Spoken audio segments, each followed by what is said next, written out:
Oh no, it's gone. There we go. Good morning. It's Friday, the 19th of July, 2024. We're starting slightly later than usual because I overslept. But it does mean that everybody's had an extra 10 minutes to get ready. So this will be a particularly sparkling discussion full of classical allusions. I know that Martin has specially prepared a whole series of references to Elamite pottery. We met up in the week, didn't we? We met up in real life in that, and we had a week, where we actually planned some things, but it didn't need any more preparation than normal. Yeah. But yeah, in the future. So I use my phone as my alarm clock, but I was listening to a podcast last night and fell asleep listening to it, and so the headphones were still connected, and the alarm didn't get. Or which podcast was it? Was it Taylor Swift related, or was it something else? Warhammer? No, it's one called The Ancients by History Hit.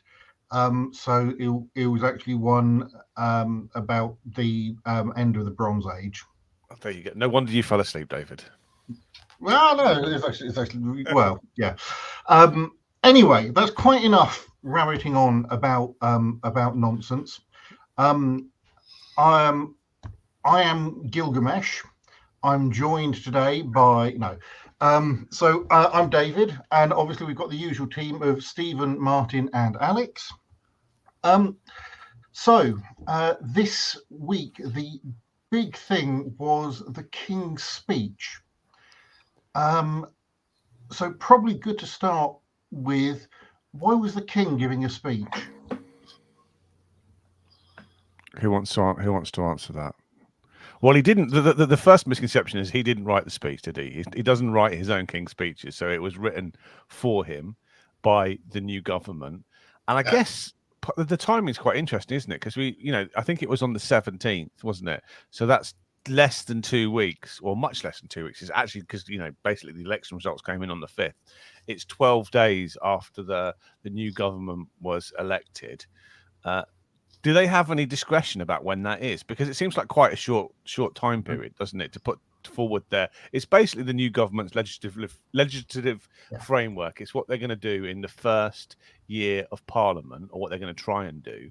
And I guess they knew they were going to be elected, but it must have been a lot of work between, July the 5th and when the King's speech was to get that all done. Because they would have promised lots of things in their manifesto, but deciding what they're actually going to do in the first year is a bit of a challenge. I think they'd have been working on that anyway, wouldn't they? I mean, I guess they would have known they were coming into government. I guess, and I guess would they have had civil service support in that as well? Because it's not just a question of political ambitions. You have to be they have to be manageable from a civil service perspective as well, don't they? So I guess this general election, they knew they were coming into power almost certainly. But if it had been a kind of shock result, maybe not. There is a protocol where opposition parties are given access to civil servants in the run-up to elections, but I don't know how much of that happened this time because the election was called so quickly. So and there certainly wouldn't have been time for government to get access during the election because they were too busy winning an election. So I'm not sure how much there was. But I mean, to be fair, the King's speech it's not a detailed affair, is it? It just sets out the principles of what they want to do, and one of the issues is still that we still don't know exactly what the detail means in it. The devil is in the detail. A great example is they talked about planning reform, which is obviously really important for local government and will have a big impact potentially on Cambridgeshire. But we still don't know exactly what they mean, apart from they're saying they're going to speed up the planning process to improve delivery of housing and delivery of infrastructure. But what that means is still a bit of an unknown. Yeah. Yeah, I think on this aspect of how much you should prepare in advance, there was some interesting articles around what was in the speech as opposed to what perhaps various organizations or political people expected to be. And overall, the speech was pretty much the headlines of the Labour Manifesto. I mean, there wasn't any big surprise, really. You know, when I was listening to it, I was like, yeah, this makes sense. Those were like kind of our top things that we promised during the election. So there's already like a lot of work in terms of like legislation or any legislation that the new government wants to put in, especially if you have a very detailed and costed manifesto before the election. So then it's also kind of translated some of that to say, okay, now that we're elected, guys, which ones of those promises can we actually keep? And I'm quite glad that like most of the big things like did make it through, because you can also have throughout history governments who say something in election and then you actually end up in power and think, actually, we can't really realistically do that, so we're not going to include it now. And on that note, it's very interesting around what things were left out and for what reasons. So I was looking at the discussion around, well, Labour's manifesto promise on democratic reform, on votes for 16 and 17-year-olds. And some people expected that to be in the speech, but the speech, of course, mentions more broadly about, you know, having more inclusive democracy. I don't know exactly how they phrased it, but, you know, people think that that bit of the speech relates to electoral reform, but it doesn't specify any measure as such.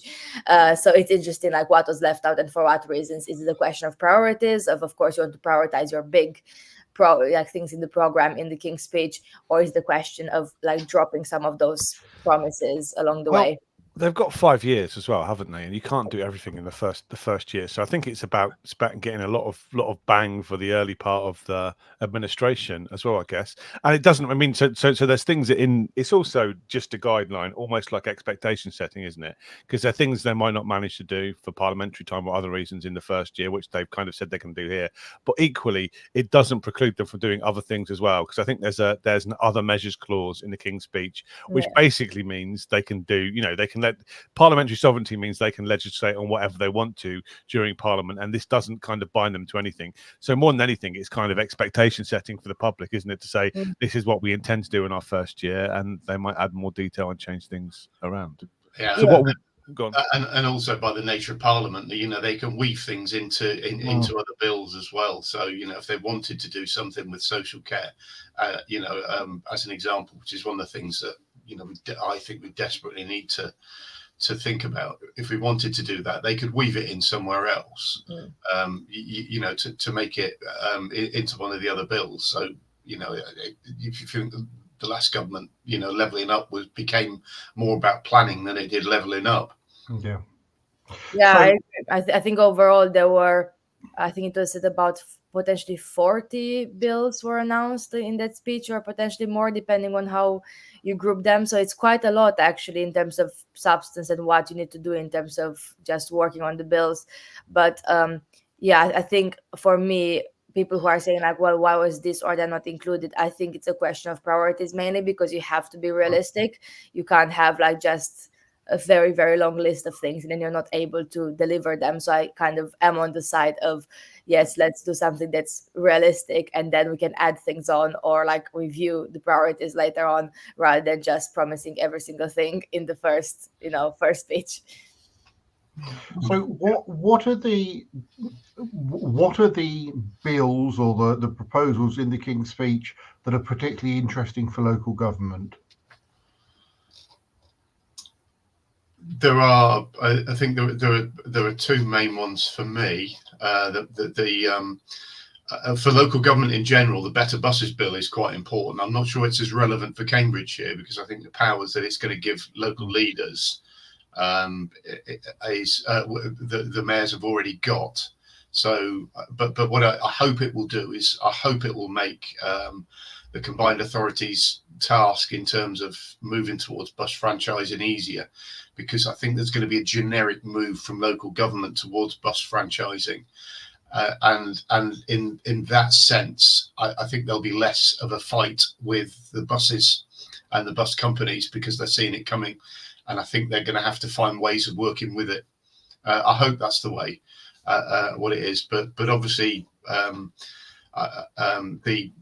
other thing that is relevant for Cambridgeshire is the devolution bill, which is talking about setting up this sort of council of the regions, which includes combined authorities.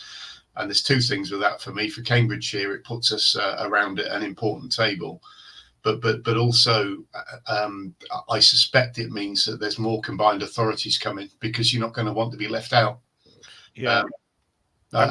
He's also, I mean, they've put their money where their mouth is on that already, isn't it? Because I think one of the first thing they did is that they hauled all the Metro mayors into Downing Street. I was with Nick Johnson yesterday in a different meeting talking to him about it, and like the amount of interest and attention he's getting from central government is orders of magnitude greater than anything he's had before. So they seem to be taking that all very seriously, and that's obviously not just the Labour Metro mayors like Nick; it was all of them as well, which is that's quite interesting, isn't it? And quite exciting that they're taking those roles more seriously, I think, as well. So yeah. So I mean, I think the other ones was, sorry, there's all there were those, the buses and so on, and sorry, the buses and planning and so on. I think those are the big ones. Are there any others we want to sort of talk about? There's a couple that are in there. There's a thing called the National Wealth Bill, or something similar. Sorry, this makes it sound like I've researched. I'm looking at it on the left, by the way. Don't researching in advance. Sorry, are you saying you're left curious, Martin? No, I'm reading something for the Local Government Association. I'm actually going to put this link in here for our viewers as well, like what Martin is looking at, because actually that's quite a good summary. I put it in the comments now underneath the post. It's quite a good summary of all the different bills and their relevance to local government. So but that national wealth thing, I mean, it's not a lot of money. It's about 7.3 billion, I think it is, that they've announced. But you would imagine that a lot of that will be targeted through mayors and stuff like that. So, and that's about, and they're talking about what they're saying is it's a 3-to-1 benefits ratio. So so you're talking about a benefit of about 21 billion from 7 billion's worth of investment. It's not a lot, really, to be honest. But it's there and counts, and what it might be is a proof of concept as well. So if it does start to work as the government progresses, if their growth ambitions are realised, it might be one of the things they channel some of the benefits of that growth through. So it's one of those things that perhaps isn't seen as important now, but actually, in the sort of third or fourth year of government, it might be.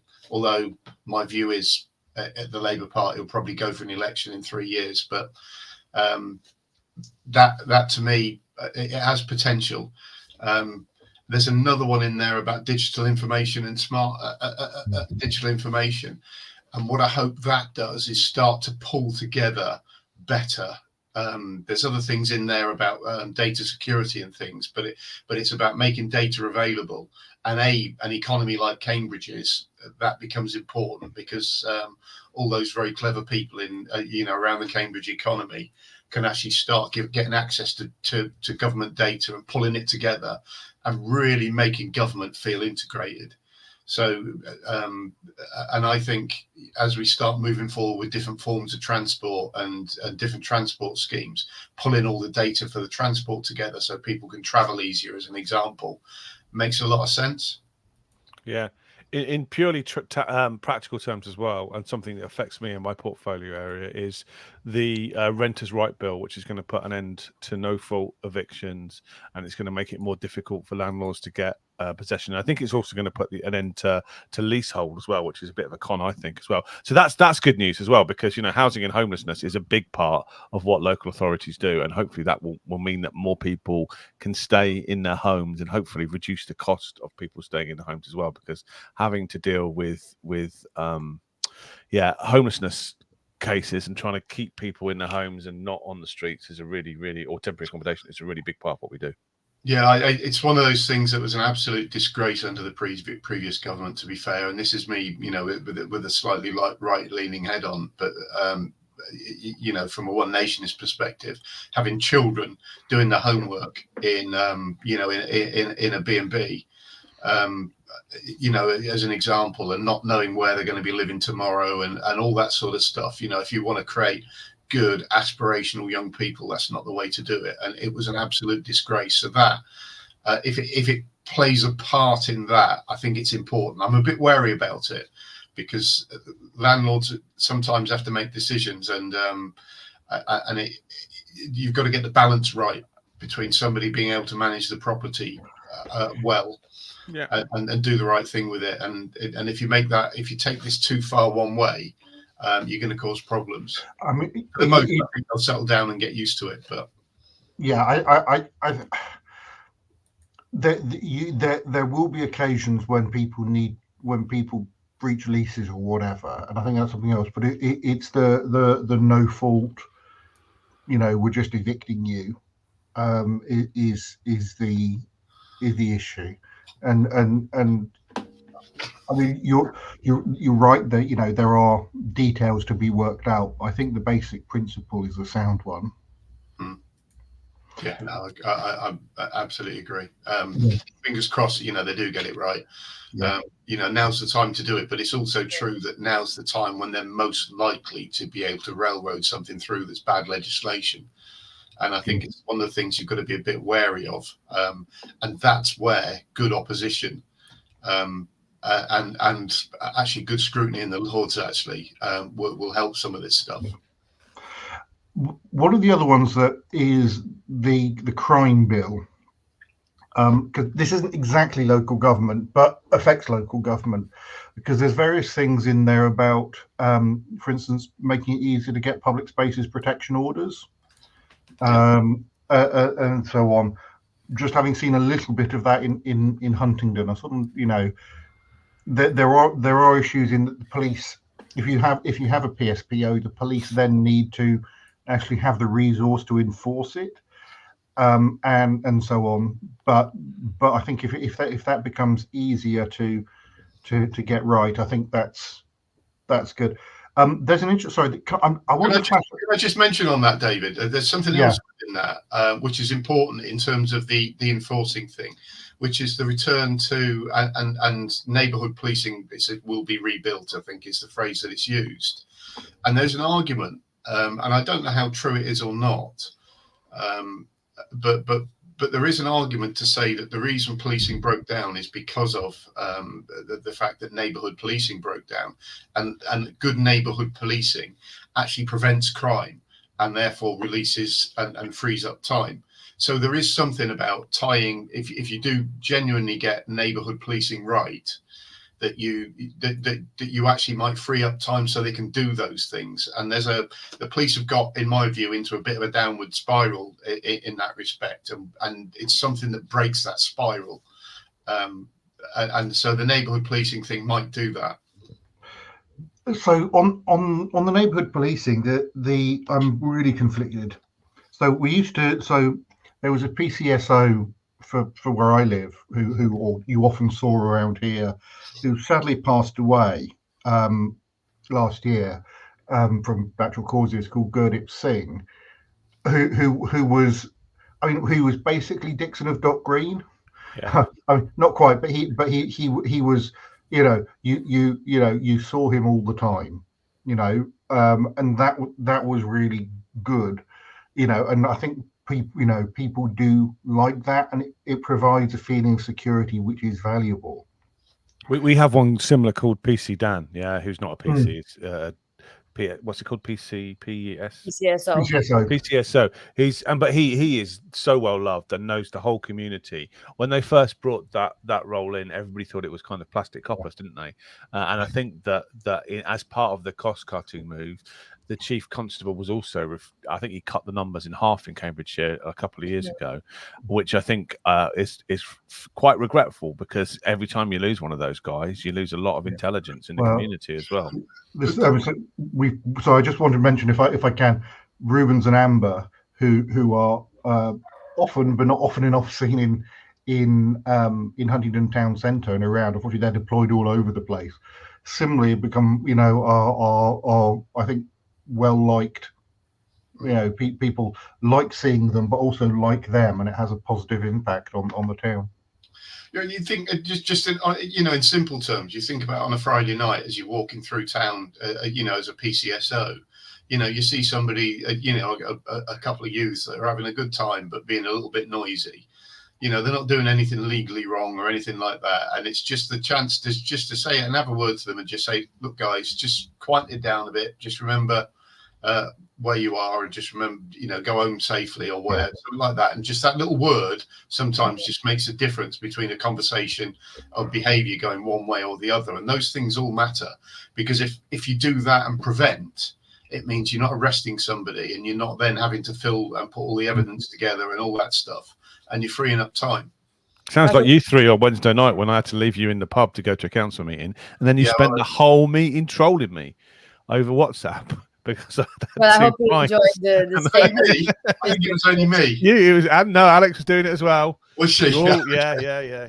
Well, I was just checking if you enjoyed actually we can speak about the State of the District speech, but I just want to say on the neighborhood police, I also hope it will help the issues around very low reporting rates or limited reporting on some issues, because if you bring in that local knowledge, for instance, I'm in many different email chains, the council are saying, well, there's issues around, for example, drug dealing or other things, and it's all down to people actually reporting, identifying the locations, identifying a pattern. If no one reports those crimes, I think unfortunately, because of how the resources are distributed, it won't be really prioritized unless we have that evidence, and actually having that local presence would help with that, because myself walking around the area, I can notice things that I wouldn't notice sitting in an office and just waiting for the reports to come in. And I think that's what is missing, is that kind of like local presence and knowledge where you can actually perhaps be able to prevent some crimes by actually gathering the data early on and having that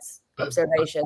But also prevent low-level criminals becoming high-level criminals, because you need to catch them early, early in that process. When they're carrying out the low-level crimes, you might stop them getting deeper into crime, and I think that's something that's forgotten about as well, and I think is important, because we've talked about it before. The fact that we seem to love putting people in prison in this country. Despite the fact that sending low-level criminals to prison is probably the worst thing you can do with them. I think one of the things people don't know about local councils is actually we've got a role in that as well. So one of the many areas in my portfolio responsibility is community safety, which includes an enforcement team. So we've recently just gone through the PSPO? Yeah, Public Spaces Protection Order process for Amesbury, where there is a hotel which is being used as temporary accommodation, basically for homeless people, for people from different local authorities. Yeah, and now obviously, some of those people have drink and drug problems and been causing problems in the local area, and so the antisocial behaviour team at Huntingdon District Council have basically knocked on every door in the area trying to put forward this public spaces protection order, and hopefully that's going to help sort things out. But there's quite a lot of low level antisocial behaviour which doesn't meet the criminal threshold, so that the police get involved. And so for those things, I think councils have a really important role to play. So I've been out with those guys a few times, just like on town centre inspections and things, just walking around meeting people, and that kind of thing is really well appreciated by the public. I think they don't know that we do it most of the time. They think that all of these things are prosecuted by the police, and they're not. And it's something I really want to invest in and make sure that team is well known and well respected. Yeah, bring another bill in, which I think will have some impact on local authority, is actually the things around skills, so the Skills England bill. the Department of Education bill. It's something I've been involved quite a bit locally because, of course, through the combined authority, which now will have eventually potentially more powers, we have the adult education budget, so funding a range of things like Cambridgeshire Skills, like English classes that help with integration for people of migrant background, as well as like a range of courses as well, and work with some of the further education colleges. And I find this quite interesting in terms of, and I'm not sure what the answer is, how it will actually impact the skill strategies that we have regionally. I think it's actually good to think about it as a national skill strategy, because we have those conversations all the time, don't we? Saying, well, we need more dentists locally, but we don't have any dental training school like in the immediate proximity of our areas, or we need more people in this job, but we don't have any course specifically for this vocational trade. So I think actually thinking about it, where we need the skills and where, especially linking to infrastructure and planning the skills around it, could be good, but I'm not clear how it would affect the powers we already have in terms of let's say, adult education at the combined authority level, or how it would potentially expand that. But it's it's interesting. It says that the Skills England bill will bring together business, providers, unions, mayoral combined authorities, so relevant to our area, and national governments to ensure we have the training in place for where the area is needed. So I'll be really keen to see how the combined authorities are involved in that one. I'm not sure if you have any thoughts about it, but I think it's interesting how they're trying to integrate, especially with business, which I think it's important to have that. Well, I mean, we're obviously we've got the benefit of a new university that's still evolving as well in Cambridge here, and I think that makes it relevant as well, because there are obviously things that because it's new. My instinct is if there's new skills and a new skills focus, they should still have the flexibility to adopt it. That's the way I would think. But I mean, from a personal perspective, if I was to say how would I want that to go, one of the things I would like to see is a rejuvenation of proper traditional adult education, which we haven't had in this country for probably about 3 decades. You know, the idea of being able to go to the school that is literally 200 yards up the road from me, which is supposed to be a community college. And it's not a criticism of Sir Harry Smith, by the way, which is a lovely school. It's not that. It's the way the system has evolved, so that I can't go up there and do a German course, as an example, or go up there anymore and do a car maintenance course or something like that, which those things are important, because although they're not world changing, what they do potentially is get people that wouldn't otherwise be on a ladder onto a ladder that involves personal development.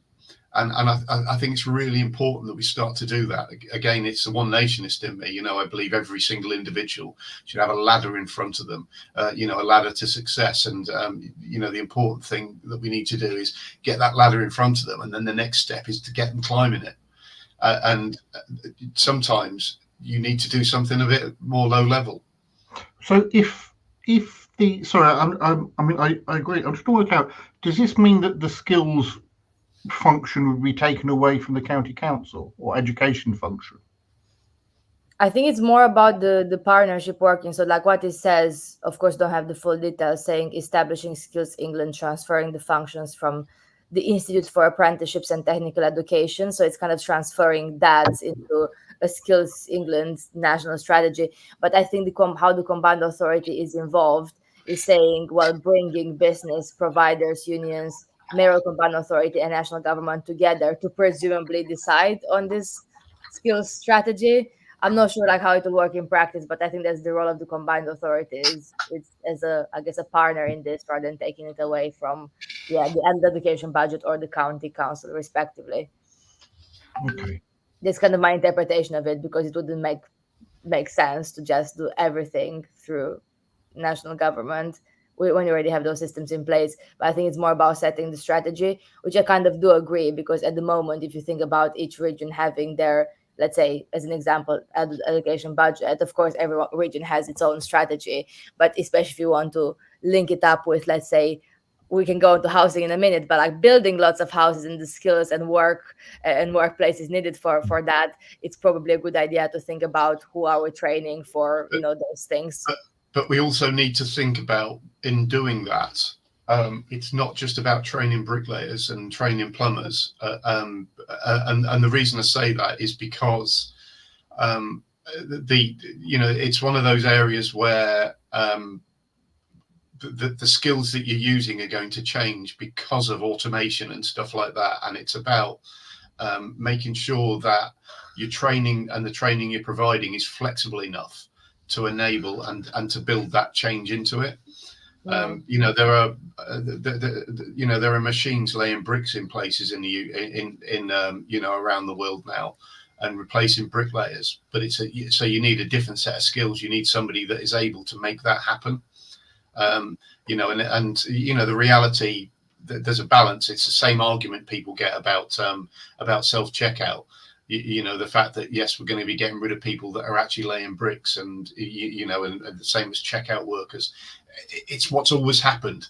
Is this sort of level of automation and growth, and it hasn't really happened to any significant degree in the building industry for a long time, but I think it's going to happen, and so we need to make sure that the training we're doing is gearing people up not just to enable what we need now, but so that they've got a career in 10 years' time.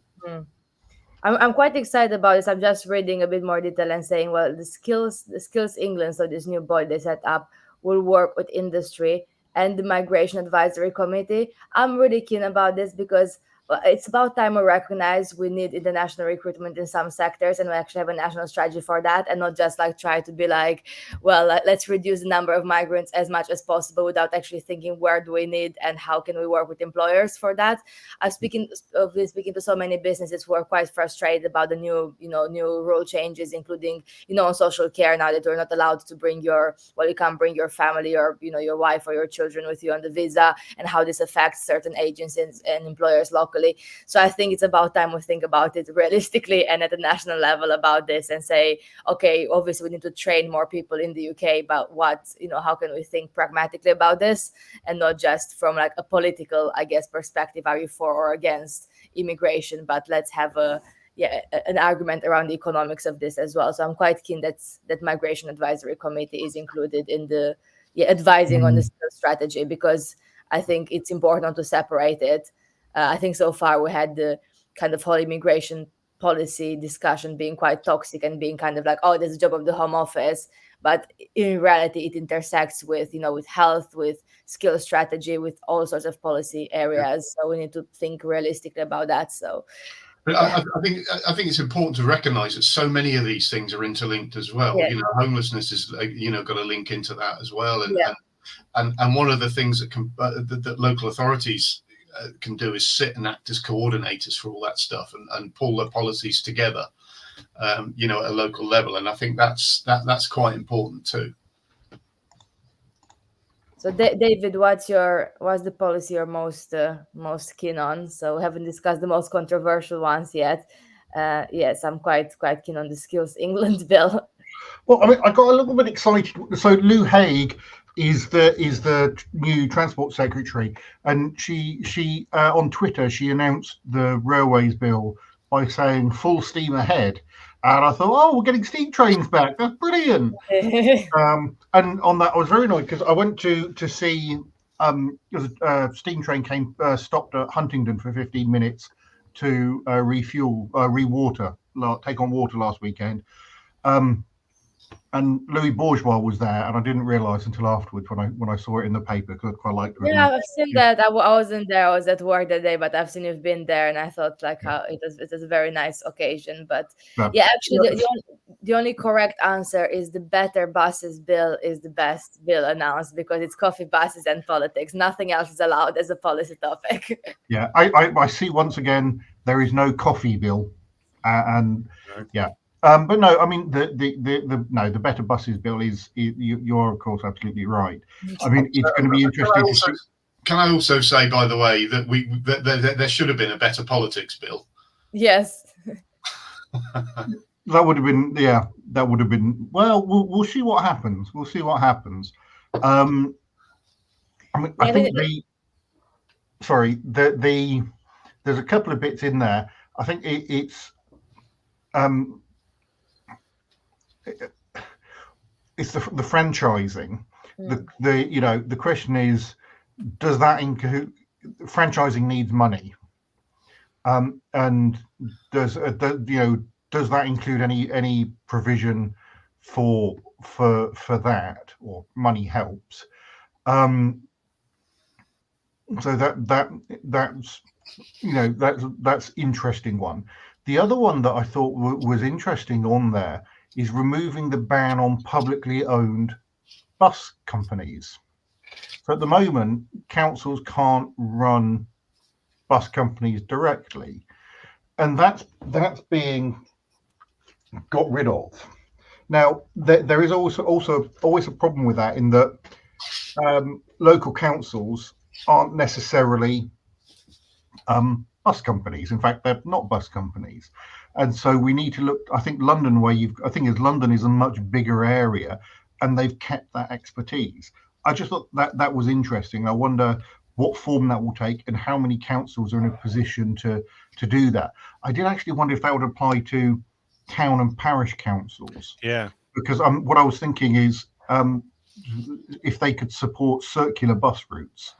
Yeah, there was proposals for a butterfly bus route in St Neots just before I was a councillor, which I think for that reason, well, probably for many reasons, but one of the reasons why that failed was because we're not allowed to do that. We weren't allowed to do that. So yeah, I think it's really interesting implications, especially for smaller towns and villages. And this kind of, it already exists. So, for example, this community transport that's being set up now, that's in some areas run by volunteers or various other business models, I guess. And whether councils, especially at the town or district level, could do that. I mean, I'm not sure how those powers will work, but it already kind of exists, this model of community transport. But it's worth saying that councils can be shareholders in bus companies.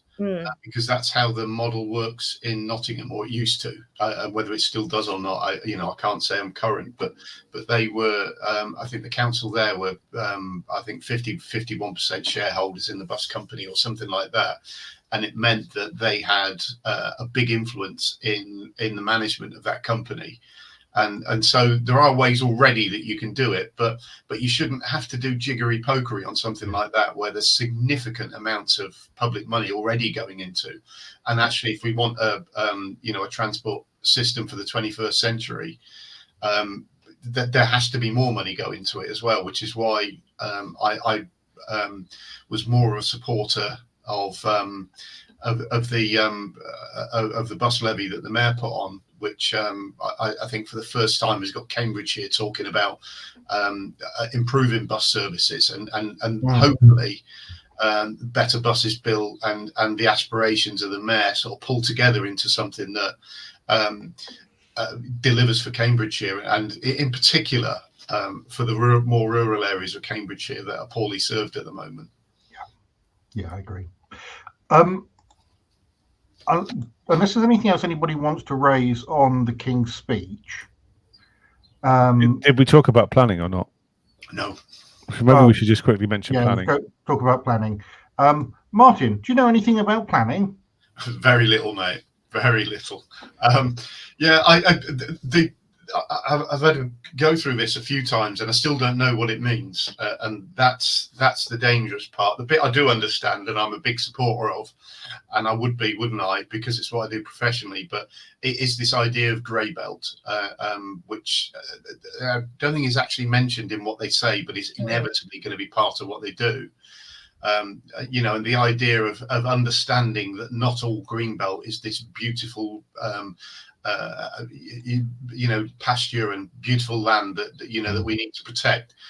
Some of it is actually not very pretty, and one of the consequences of greenbelt of protecting the greenbelt is we end up building on land that is much more worthy of preservation because it doesn't have greenbelt designation than we do land that probably deserves to be built on more. But also that we need to think again about what greenbelt means for the 21st century. Because Cambridge is a great example where what greenbelt has done is basically donutted Cambridge City and created this big barrier of green that you've got to leap over with cars and with public transport in order to get to work in Cambridge. And I don't think that's been good for the for Cambridgeshire in any sense. From a buses perspective, going back to that, as soon as you've got to leap over green space, you make buses more difficult to operate and more costly to operate, and you call the viability of services into question. So we need just a different thought and a re-examination of greenbelt, and hopefully for me the grey belt thing will do that. It does the same for London as well, because London is, it's only a small number of cities that are surrounded by green belts. Cambridge is one, but London is also constrained by its green belt as well, which is massive. Yeah. But go on. Sorry, go on, finish your thoughts first. No, I was going to move on to other than green belt.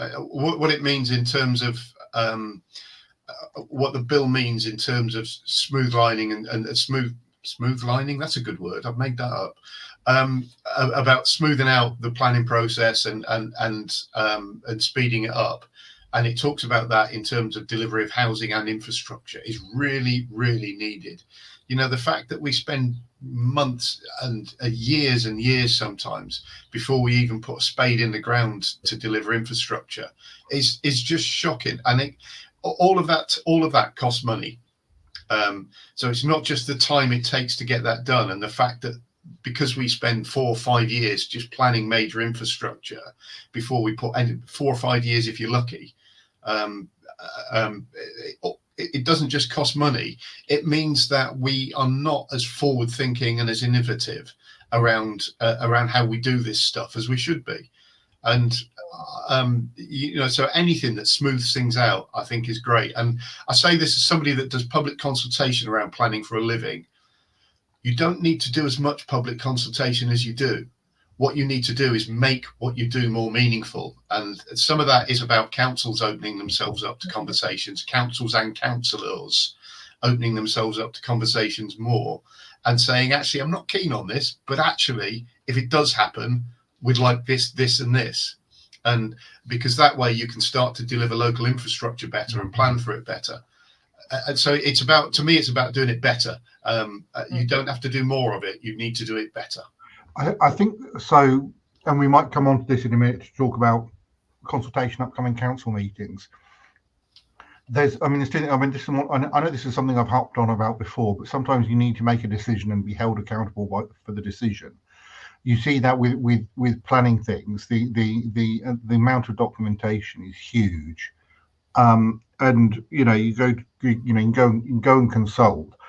Or part of the planning process, but that's not necessarily on whether it's a good idea. The planning process isn't on whether it's a good idea; it's whether it's legal or whether objections are based in material considerations and so on.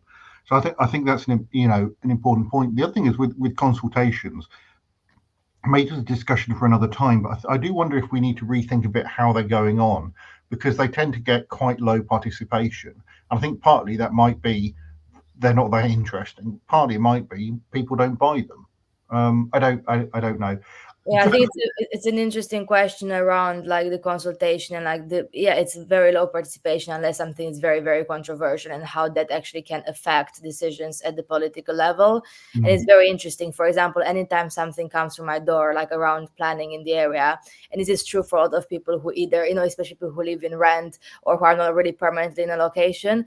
And I just I never respond to anything, because I'm like, first of all, like, well, I'll probably like move to my next house in like a year or 2 years time. I don't feel I should participate in something where I'm not like very long term in. And I think a lot of like younger people who move house often feel the same. So that's back to like Stephen's usual questions around why don't we have more young people participating? Because honestly, on those planning things, and I had it when I was living at the far end of Cherry Hinton, I had like every few months something about like building land north of Cherry Hinton or this or that, and I was like, well, I'm going to move to Huntington anyway, like what's my place to actually participate in this?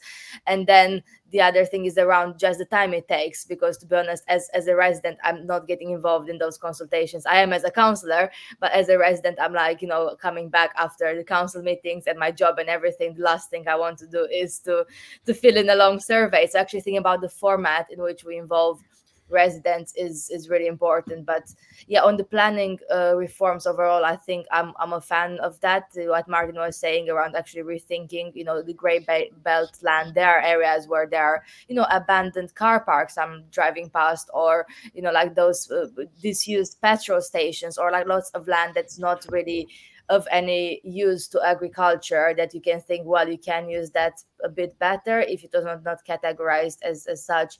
But I also think it's about, I think we need, again, as with the skills strategy, I think we need to think about this nationally, because what I see quite a bit, especially when I was looking at planning things in Cambridge, is, well, we have like this little corner, like this green verge, this lovely green verge, and a developer comes and says, like, let's build 5 very small houses very close to each other on this bit of green space in this neighborhood. Whereas if you can plan it a bit more like as a national strategy of housing and growth, perhaps we can avoid things like that and actually think there are better places to build and not have squeeze in as many properties on this little corner in the cities, and therefore impacting even more the traffic in the area. One of the other things that happens with that in some places is that the developers come in and because they're looking for, you know, good brownfield sites that they can build on within, because they tend to be more supported. What you get is some of these patches of land where you've got your local garages and your local, you know, your local car garages and stuff like that. You know, mechanics getting your car done up, or other local little facilities. You know, and they tend to sort of gather around these clusters. They're not very pretty, and developers would come in and offer money for sites like that. And what you do is you eat up those and slowly get rid of those local facilities. And so, you know, there's a downside to this real focus on brownfield sometimes. So that's an important part of it as well, because you want your local mechanics to be nearby rather than regionalised or whatever. But actually policy doesn't always help it. And that to me is about giving the mayor strategic planning powers. But it's also about where you put your windfall policy as a council in your local plan as well. So the councils your windfall policy is to say that, you know, there's a presumption in favour or sites under say 10 houses.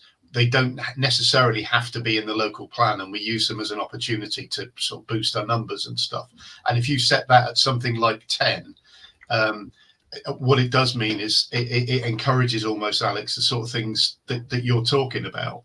Fenlands is currently at 250, and it's dreadful. You think about the county council having to plan education provision when it doesn't know where developments of up to 250 homes are going to come in the district. It's a shocker. And so you've got to get things like that right, and get the balance right. But I think that's about mayors having strategic planning authority. And I mean real authority. I don't mean just being able to develop a strategic plan, but being able to enforce a strategic plan as well, so that your local plans have to be compatible with it.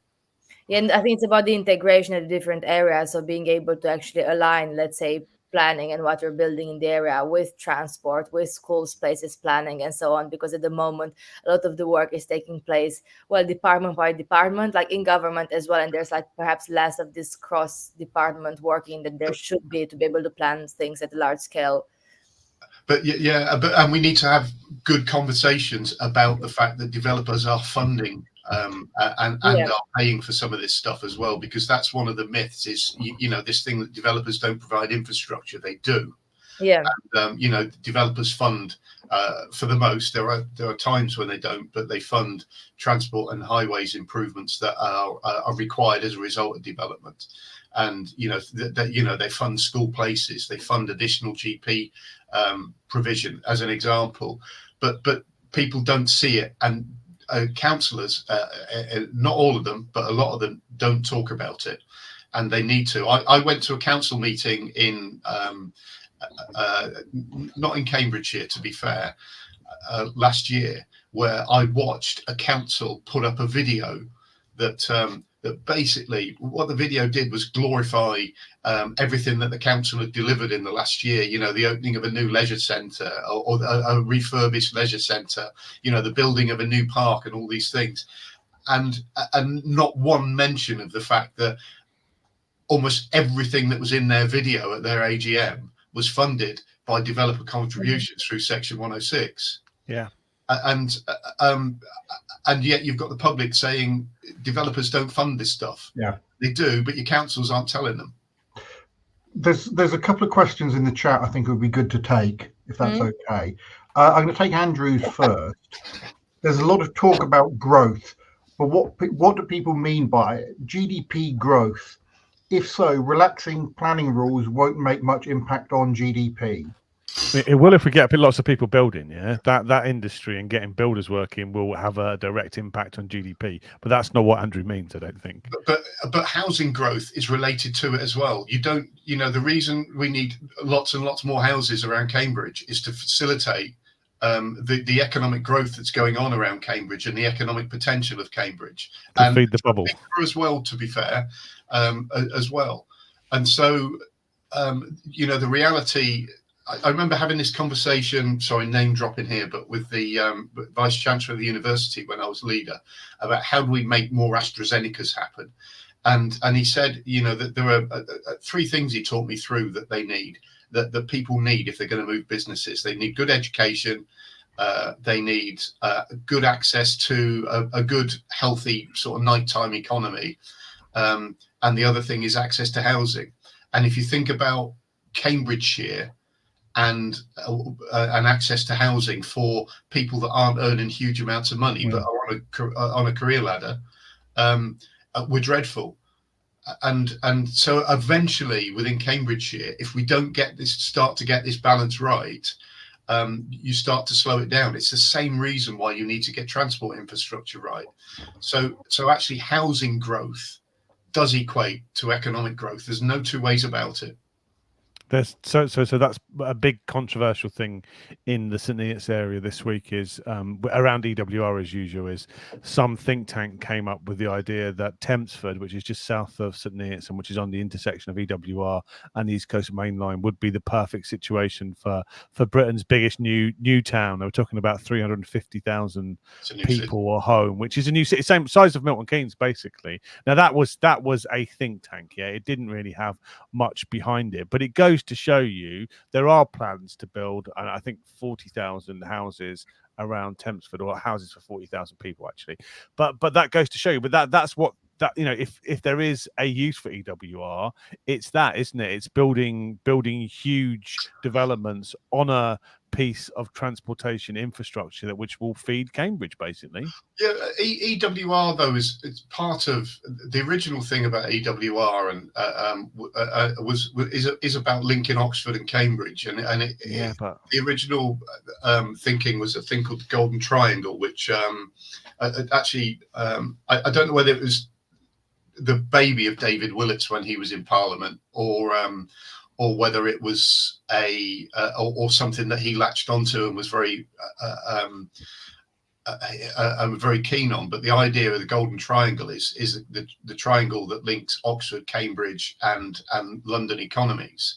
And the weakest part of that was the links between Oxford and Cambridge. That's the original driver, but part of that inevitably is that if you're going to have that, what you need to do is facilitate the ability for people to build a career from traveling between Oxford and Cambridge and commuting between either of those things. So inevitably housing is going to be part of it. It's mainly about housing, but we can talk about that a different time, I think. Yeah, that's a good example of how, I mean, that's a I'm not a massive fan of EWR or the massive developments, but that's what they will be doing, isn't it? Is providing houses for the Cambridge economy, maybe the Oxford economy too. But yeah. So there's and Andrew specifies economic growth is different from GDP growth. That's why it's important to know what growth people are talking about. So Cambridge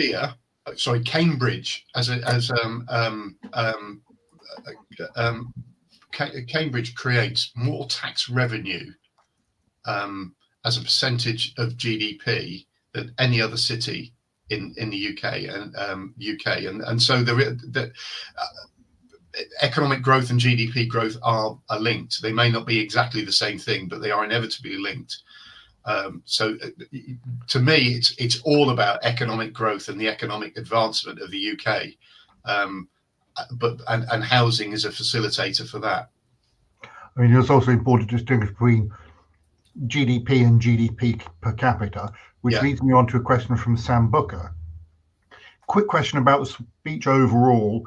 Do you think the policies will do enough to stem the rise of the far right by addressing people's economic concerns, as Starmer mentioned? I don't know what anybody else thinks. I think the drift to the right has gone as far as it's going to go. I think what we've got at the moment is the Conservative Party positioned where it is, and reform positioned where it is, I think somewhere along the lines, I think reform will collapse because that's what happens. But I've talked about that before. I think what you're going to have is people switching either from reform back to the Conservatives or the Conservatives to reform. But I don't think beyond that the right is going to grow. I think the left is going to grow.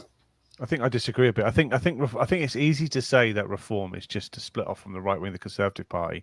But I think, like the Leave voters during the Brexit referendum, I think there's a fair amount of disenchantment. The fact that the whole country seems broken, everything seems broken at the moment. I mean, it was, that was very evident during the campaigns, and I think that's part of, talking about the King's Speech. One of the things we have to do is we have to quickly get over this feeling that everything is broken, and that's a huge challenge, which is what makes the King's Speech and the new government really important, because they've got to hit the ground running and they've got to make some early impacts. Because if they get 2 or 3 years in, everything still feels broken, stop blaming the Conservative government's incompetence, and austerity, and we'll have to ask for a question. So I think that move to the right and part of the reform thing is just general disenchantment with government, with politics, with everybody, because everything seems to be broken. So I think that there is a role to be played about making a big difference early that people can actually feel. They don't have to solve all the problems, but like getting NHS waiting lists down, has to be a top priority, because it's what everybody is worried about. So I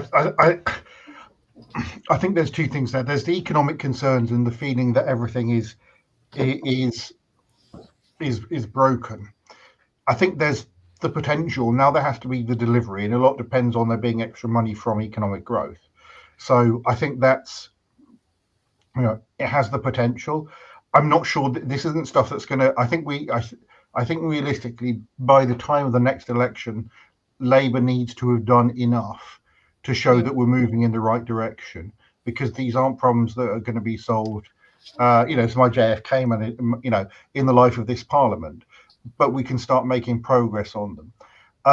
I think that time scale's not 5 years, though. That time scale's like 2 years. 2 years is like what they have to make some impact early. Like I say, not solve all the problems, but make people think that everything isn't broken. Because it's not a government that was elected on a huge kind of popular wave like the '97 Blair. It was almost like a government that was elected because a Conservative. Well, I feel like because everybody was disenchanted with the Conservatives and they want to give somebody else a chance, and so they have to establish that they are going to make that difference. I think quite early. I don't think it's just disenchantment with the Conservatives. I have to say, I think it's disenchantment with politics in general. And I do agree that a lot of the people that voted reform, it was a sort of a plague on all the houses vote, and I agree with that. But actually, there's a natural progression towards the left in that now, because of just understand there are loads and loads of out and out socialists still out there. That want a voice somewhere and will be looking to use that voice if Labour are seen to fail rather than not succeed. I think a different thing. That's why, by the way, I think the Labour will go for an election in 3 years' time. I think there will still be a sense that Labour are doing things and achieving things, and not the sense that people want. And if they go, then they've effectively got 8 years from now to start delivering rather than 5. And I think 3 years is probably the right point. But the reality, if you go back a century and 2 centuries, and you think about how government and actually entrepreneurs actually made the railways work and invested in stuff to get our economy kicking and keeping our economy moving. We've lost the ability to do that in the UK now, and that's what we need to do, is be thinking about what's the country going to look like in 20 years. Let's make that happen. Get lots of people excited about it, so that they're so excited that when there is public engagement going on about nationally significant infrastructure, that people that are excited by something that is going to happen are going to stand up and be shouted and counted to counter the NIMBY voice, which being blunt about, I know everybody says I'm not a NIMBY, but that's what we get in planning all the time. On every single site I work on, you will get people saying I'm not a NIMBY, but. Please, so I'm going to slightly call things up. So there's on the sort of railway boom and railway mania. There's two things there. Remember that and lots of companies that were involved in the railway boom went to the wall. But the thing is, there was a real lack of coordination, and that's why you. I know I'm not whatever Liz Truss thinks, advocating for Stalinist, 5-year, tractor production plans. But there is a need for a coordinating mind there. Anyway, on transport, can I just say on this question around the far right? I think it's often framed as like, okay, there are some strong economic concerns, and the far right is fitting in that gap. I would say that it's more about how you frame your responses to economic concerns with the cultural argument. So I don't think we can just steer away from discussing those kind of cultural policy arguments that played a significant role and have played a significant role in the far right. And I think it's true to say that often and there's a lot of research on this, when people feel left behind or feel they're doing badly economically, those arguments around, let's say, immigration or other minority groups catch on a bit more because you find an answer to address your economic concerns. But I think we have to look into how the government actually addresses that as well. And so I'm really keen on migration, for example. We actually have a very pragmatic and realistic approach, whether it's on skills or working with business, and actually saying yes, so of course we need to train more people, and perhaps why our economy is so reliant in many areas on international talent is because we haven't done enough in the skill strategy, for example, or we haven't done enough on that. And also recognize that every single country, especially as connected as we are in the UK, will need an element of international talent, and not to just pretend that we can just work with zero immigration. And I think that's where the kind of far right politics is dangerous, because on the addressing the economic concerns, just not taxing you until you earn a higher amount, or scrapping national insurance or whatever policy it is, just creates worse economic problems later on. It might be very good in the first few months for you in terms of the money that you get in your pocket, and then you actually realize, well, I don't have a pension anymore, or I don't have this security anymore, or actually having net zero immigration didn't sort out the skill shortages that we have, for example. So I think it's being realistic about this. You know what? Again, we sit in Cambridgeshire, where we have, everything around the university and the economy of Cambridge is reliant on that economy being able to attract the best talent from around the world. So you're absolutely spot on, Alex, and it's that, to me, that we need to be thinking about. We do need to skill up our own people. We also need to make sure that. And actually go back to a time when, sorry, this is probably not the right words, but it's the words I'm going to use because it's all I can think of. But the more mundane tasks and roles that there are need to start paying proper wages, and we need to start thinking about what that means. But and how we do that, because actually that's one of the reasons why. People don't go out and pick pick fruit anymore, as an example, and work in the fields. It's minimum wage stuff. My mother-in-law worked worked on the land almost all of her adult life, and the reason she did it was because it was bloody good money, and it was good money because she was paid to be productive. She was paid piecework, and the minimum wage has actually impacted on the ability to pay piecework, and that's one of the things that has changed the way our land is farmed.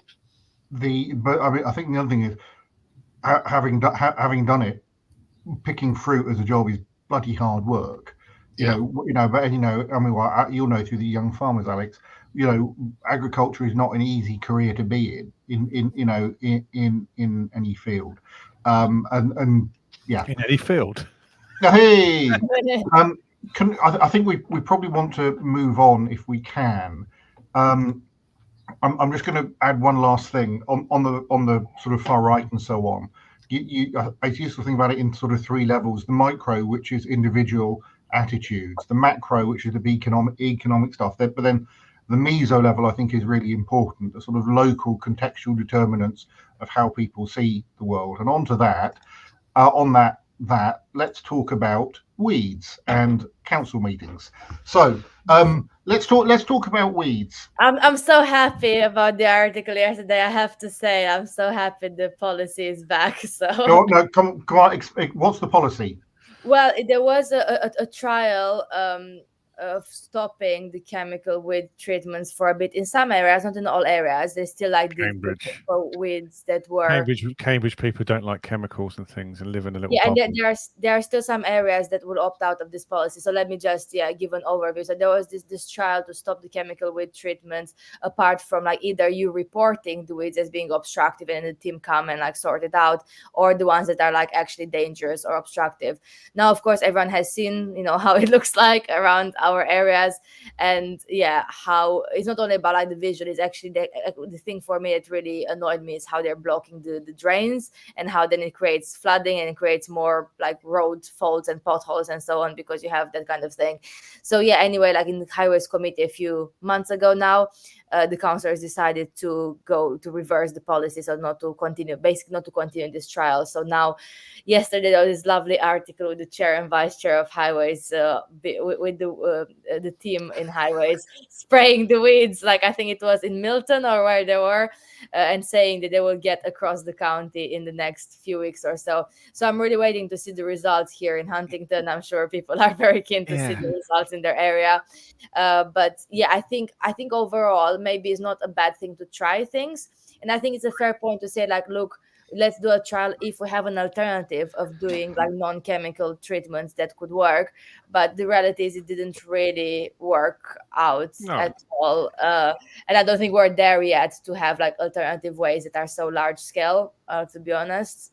But here's the thing, though. You and I went to a young farmers meeting, and I tried to describe the policy that we weren't spraying weed killer on gullies, and the young farmers just laughed at me, because if you live in a rural area, they know the amount of weed killing that's going on. That's what agriculture depends on, and they're spraying this stuff like, specifically different types of year, quite a lot. And we live in semi-rural areas, we're all affected by it. And so spraying a few weeds on the curbside isn't going to make any difference at all. Firstly, you describe it as a trial, but actually what happened in March 2023, there was a highways and transportation meeting, and this was buried in a 160-page report on highways operating standards, and it got about 10 minutes of 5 minutes discussion. I think former late councillor Mac Maguire said, hope it's not going to increase the number of complaints you get about weeds. So nobody who took that decision, which wasn't us, had any idea about what it was going to be. And it was also framed as a what was it going to be? Like a strategic approach to weed killing. They were going to attack the areas which needed most more often. But whatever actually happened is they stopped spraying all the weeds. And the situation got out of control. All of us who are county councillors and even district councillors get it in our neck. I'm sure even town councillors, David, get it in the neck about the weeds problem constantly. And it wasn't a decision so I'm all about accountability. But if that's a decision which I vote on, or that my colleagues get to discuss properly, that's one thing. But it was kind of put in beneath the radar. And even then we voted in, was it April, to reverse this policy now, and now it's July. It's nearly August now. It's 20th of July, 19th of July, and the weeds are massive, and they say they're going to do two weed killing operations a year. Well, 19th of July is too late. So one of the excuses for that is that you can't spray weeds when it's wet. Rainy. And it has been a really wet year. It's also been perfect weed growing conditions. So those are kind of mitigating factors. But we just need to do better, man. No, I agree. I agree, Stephen. And I can't talk for the route that it took through the county council. But there's the flip side of this, which is unless you try something different, nothing changes.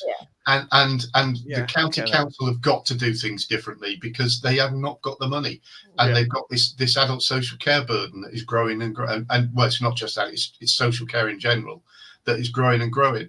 So I have some sympathy. One of the things that is going to be difficult coming months, because I've been here before, by the way, is that what people are going to see now is basically massive weeds, but massive weeds that are a nasty brown colour because they've been killed, because they don't do anything to actually take them out of the ground. So in Huntingdonshire, they're working with district council to affect with the road sweeper and actual manual removal to get some of the worst areas, but it's not going to affect everyone. The other thing is we had district council this. I left you guys in the pub. Yeah, I had two. I don't normally drink before council meetings, but I had 2 pints of Guinness, and it was difficult for a man of my age to control his bladder after two pints of Guinness. So you were all trolling me, but we had the State of District speech. Halfway through our administration, Sarah Conboy gave a brilliant speech about all the things we've achieved, and I was really proud of it. Really proud of what HDC has achieved, and all the opposition we're going to talk about in their response to that was bloody weeds, which firstly have got nothing to do with the district council, and they were almost saying those of you who are also double hatters, and Lib Dems and Independents and Labour involved in the county council as well.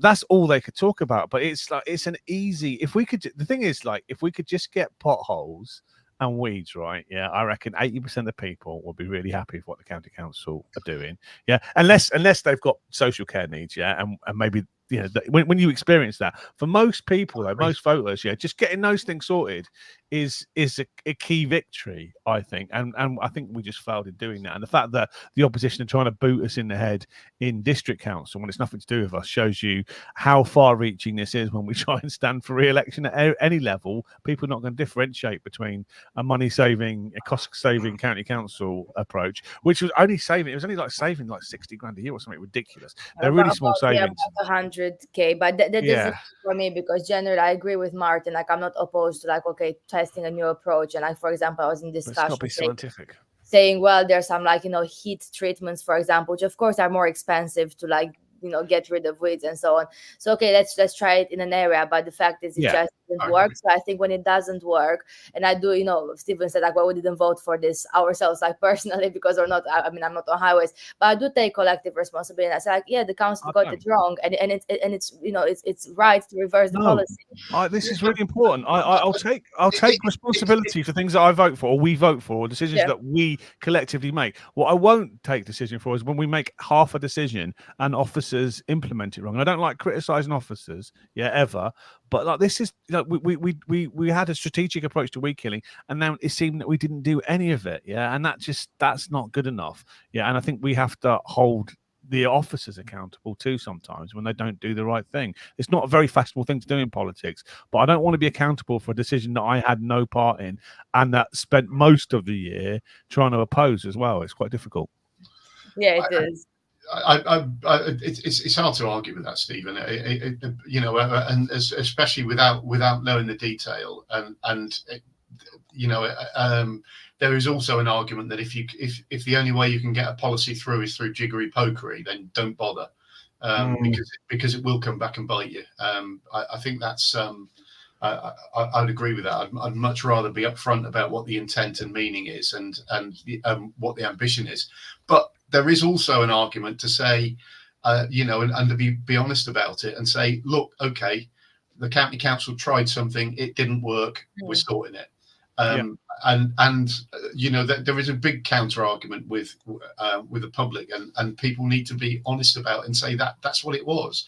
And unless we try and do things differently, nothing changes.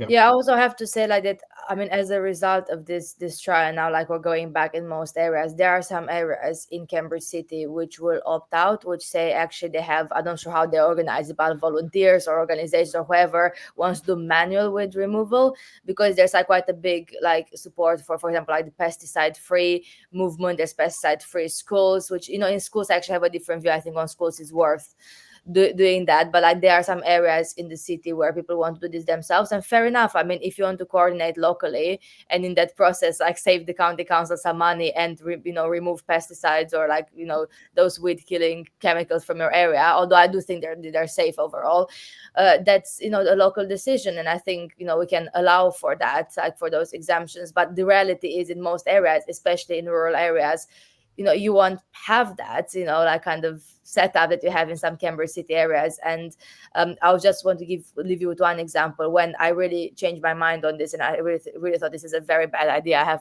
we have to reverse this policy, is when I was actually door knocking in a village, and I saw this lady outside her house with removing manually the weeds, some like big weeds outside her house, and she was probably in her 70s or so. And as I walked past and had a chat with her, she was like, oh, like this conservative government, look what they're doing. And I didn't even dare to say it's the county council, but funding, no government funding. so- it is, and I thought that is wrong. That is wrong. That someone feels, and and I had this chat and like why she was doing this and like how she went out and how she did not only in front of her house but the whole street because she wanted the area to look tidy for all the neighbors. And I thought that's just wrong. Yeah, and so just to pick up on that, there's a similar issue in Huntingdon District about no mow May and leaving grassed areas unmown. Now, there's a big area of our garden at home that we've left to grow and so on. I'm on board with that. I think I think where we can reasonably avoid pesticides, I think that is good to do. And now I think partly this is aerodynamics have changed. But I remember when I was younger, if you drove, particularly at dusk, in a car, by the end you would have to clean the windscreen because it was covered with insects. Yeah. And you don't get that anymore. So I think there is need to look at these things, but it has to have sort of public understanding and public support. But also it does affect things like that affect people's lives. People want to live in nice areas that look nice. And okay, we can go on to broken window theory and all that, but basically people want to live in nice places. So one of the things on my patch on the Oxmoor, you've got a few sort of large open areas that have been that weren't mown. And I said the reasons behind it, but that's a really hard sell when it's like, yeah, but that's where my kids play football. And you're talking about like 3 or 4 year old kids. And I think something like that, the mowing policy from the district means looking at it's like, go out and say, look, we're going to leave some areas longer. And I appreciate there's cost implications, but there's patches that actually really shouldn't be left longer because by leaving them longer, you effectively, firstly, they don't look nice, but also they're effectively unavailable for the community to use. So HTC did that last year as a trial. We did that as a trial, and we signposted every area that we'd chosen, with QR codes, so people could look at the QR codes. And it was only ever a trial with the intention of if we got it wrong this year, we'll fix it next year because it's not always obvious to us which areas to mow. And I think that was quite successful. On the weed thing, though, I think a criticism of this administration, which I'm part of, is that compared with the previous administrations, which Martin was a member of, it is very Cambridge centric, isn't it? Lots of the joint administration councillors and leadership are based around Cambridge, and a criticism of this decision is that it was a very Cambridge centric decision. Now, whether it was Cambridge centric, the decision, because I don't think it was. I think it was almost an accidental decision. But trying to get it, in the WhatsApp chat, Simon and I and some other councillors fighting a battle from the edges to try and get it changed. It did feel like the whole we don't want chemicals in Cambridge thing was the real motivation for that. And for those of us in semi-rural or rural areas, that seems incredible. It really did. And so I think that's the difference because I think before, the argument of the previous councils that they were probably run by from Fenland and to a certain extent Huntingdonshire. So that kind of critical mass has changed in this administration, and sometimes it needs changing. That ethos was part of the reason for the move to New Shire Hall. That's a reality, and I do think I go back to the time when I started to get upset about the lack of progress on a thing called Kingsdyke Crossing in Whittlesea, which is still an issue, to be fair, but Kingsdyke Crossing has been fantastic for Whittlesea. And the reason for I sat around what we called an informal cabinet meeting, and they were talking about another sort of highways, sort of significant highways project around Cambridge City. And I basically banged my fist on the table and said, when does Kingsdyke Crossing come out of the all too difficult pile? And it was at a point where I think people started to sort of take notice about it. I do think there is a bit of that. And I think there always has been, to be fair. And a lot of that is about officers and where officers live and stuff like that. However, it's also worth saying the Cambridge focus is relevant to a certain extent because of the importance of Cambridge to the national economy as well. And you shouldn't forget that. But it's also an issue that the county council doesn't benefit enough from enabling growth in Cambridge City. And that's something that if Keir Starmer could change one thing, it is to make councils benefit from economic growth. So and Cambridge City Council was going for a consultation on becoming its own unitary, which is something we should perhaps talk about in another week. Yeah. There's a next week topic for you again. Local government reform, which I don't think it will happen for a long time, but that's my personal view. But we can speak about it. The reality of that, I think you're right, except that this idea of this Council of the Regions that Keir Starmer wants to set up is potentially a step towards it. To me, that's a reality. If you think about, there's a natural need. Cambridge is a great example, but it's not the only one. A natural need for some consolidation around how local government is organised. And then you're going to have sat on top of that, this Council of the Regions. You start getting into something where you'd say, actually, we're getting to a point where it's happening. So just on, I just want to come back on something, about the trial for weeds in the district, or mowing in the district. I think there needs to be a feedback, an exercise there on which areas do we need to, can we keep doing this, and which should we would not.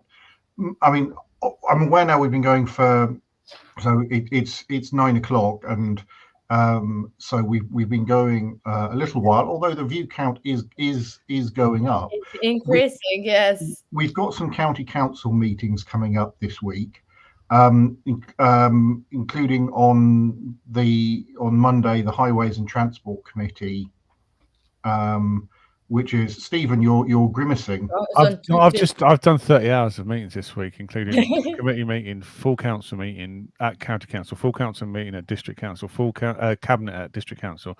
Luckily, I'm going on holiday next week, so I'm not doing any bloody meetings. Oh, so not on highways. But you just saying there's going to be more. It's like, it's the summer. Can we not just have a little break? Because it's. But the highways committee is actually very important next week, because locally there's the paper on the 20 mile an hour in Huntington, as well as other papers on active travel schemes and other things relevant to our area. So David will be speaking there. Your area.